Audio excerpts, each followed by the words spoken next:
Hace algunos años conocí a Joaquín Cárdenas. Él era pescador y trabajador en una salinera en el ejido Aquiles Cerdán en Altamira, Tamaulipas. Yo acostumbraba a ir al puente del río Barbarena a pescar y tomar cervezas, viendo a los pescadores hasta rayar y sacar algunos peces y camarones. Era común que platicáramos acerca de la vida del ejido y de las historias de la gente de la región. Joaquín vivía en un lugar cercano a Morón. Él era un hombre ya mayor, un tanto huraño, pero tenía una gran sabiduría y sabía muchas historias de miedo, las cuales me contaba con todo el calor de una cerveza y unas fritangas de pescado. Las historias de Joaquín comienzan cuando él era muy joven. Él ayudaba a su abuelo en una parcela familiar que tenían a unos kilómetros del pueblo. Era común que, después de trabajar la tierra y cosechar algunas legumbres, cortaran leña para llevar a su casa y tener algo con que cocinar.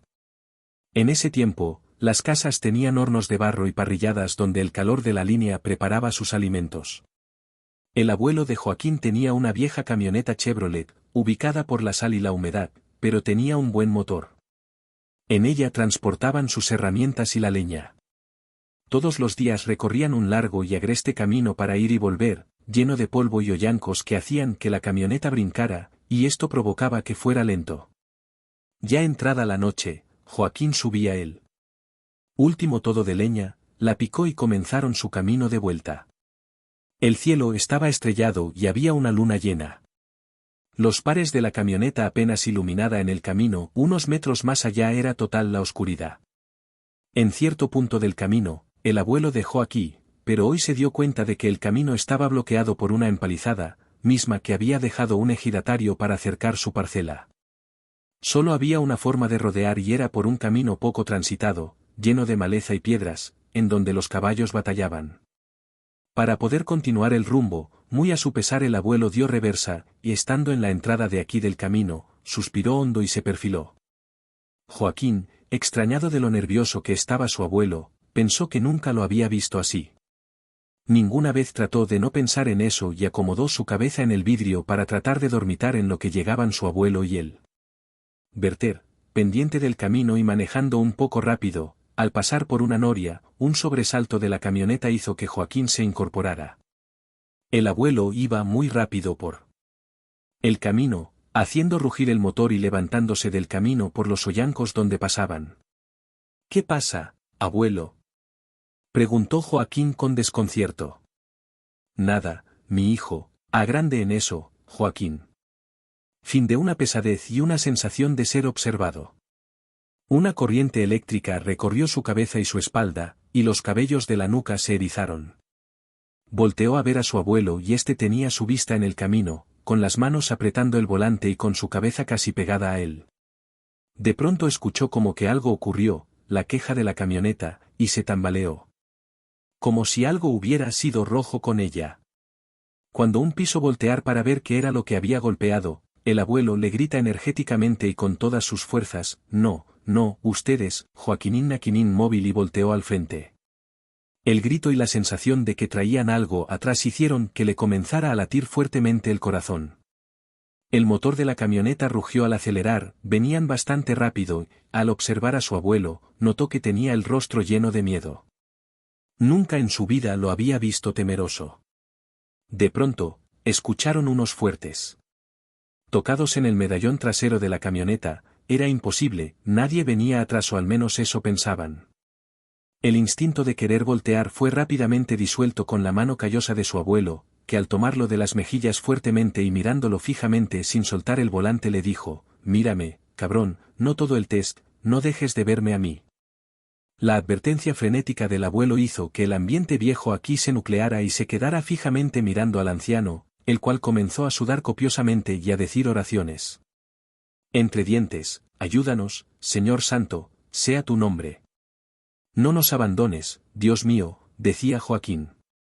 Volvió a escuchar el ruido de que algo volvió a la lámina de la caja, era como si algo brincara en ella, pero era imposible, por la velocidad y con los brincos que daba la camioneta. Él veía fijamente a su abuelo y no quería voltear, pero de reojo veía un bulto en la parte trasera de la camioneta y algo que se movía frenéticamente. Cerró los ojos fuertemente para no ver y quería llorar. Quería que su vuelo se detuviera y seguir corriendo de ahí.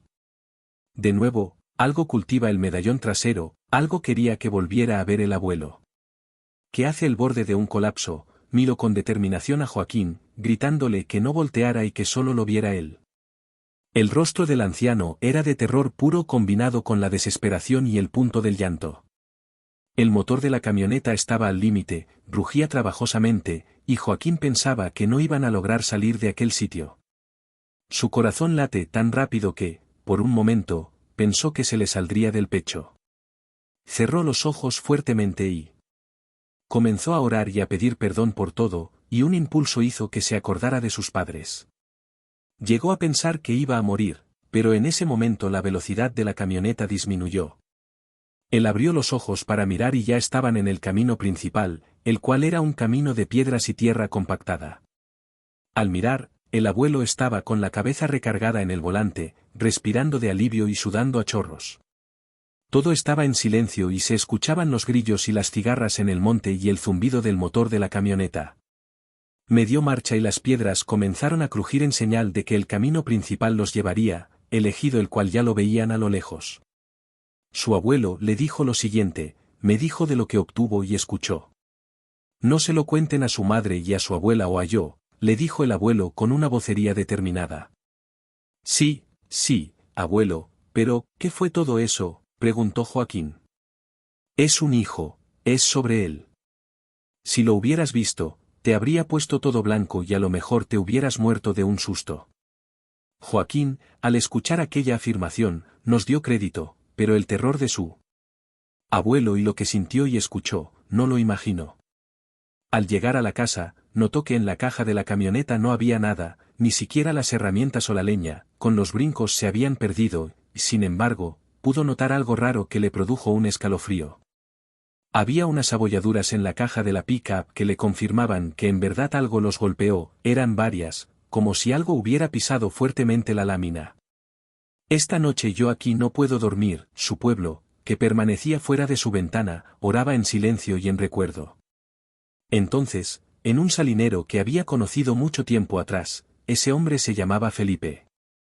Tendría unos 20 años cuando lo vio, su cabello estaba completamente blanco y en su rostro llevaba unas marcas de muñoz. Fue entonces que relacionó su experiencia con la del joven. La gente decía que a él se le había aparecido una noche en una marisma, pero esa es otra historia.